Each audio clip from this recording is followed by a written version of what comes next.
A-T-R-O-M-I-N-J-E-A-N-T-I-C-O-U.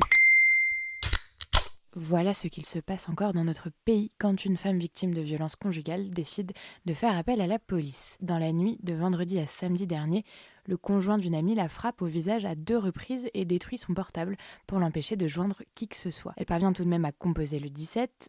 Au téléphone, elle explique ce qu'il vient de se passer et demande de l'aide. Elle donne l'adresse, précise le nom de son conjoint et ajoute qu'il a un casier judiciaire et a fait de la prison pour violence. Réponse de l'agent de police à cette jeune femme en danger, puisque son conjoint est toujours avec elle, on n'est pas un juge matrimonial. Puis, il lui raccroche au nez. Désemparé, les cris de mon ami finiront par faire descendre un voisin de son immeuble dont la présence lui permettra de prendre ses affaires et de quitter l'appartement. Elle subit depuis longtemps la violence verbale et psychologique de cet homme dont elle est sous emprise. Il la suit en soirée, menace ses amis pour les éloigner de leur couple, mais impossible pour elle de le quitter pour de bon. Qu'il porte la main sur elle, la décide à aller chercher de l'aide auprès des services de l'État. Elle se rend le lendemain au commissariat pour porter plainte.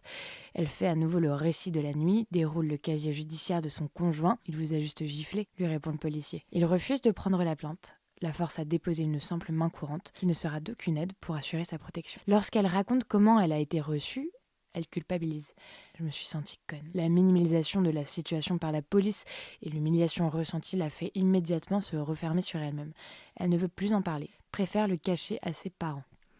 Non seulement la police laisse des femmes en danger, quand bien même celles-ci font le terrible effort de sortir du silence, mais elle aggrave la situation en niant leur position de victime et en anéantissant leur volonté d'en sortir.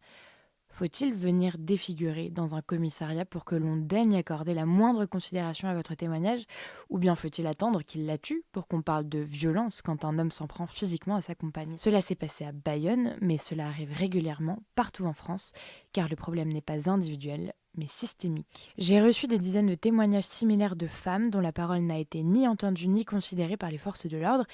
N'allons pas croire qu'il s'agit de cas isolés et d'une anomalie dans le système. Bravo à elles pour leur force.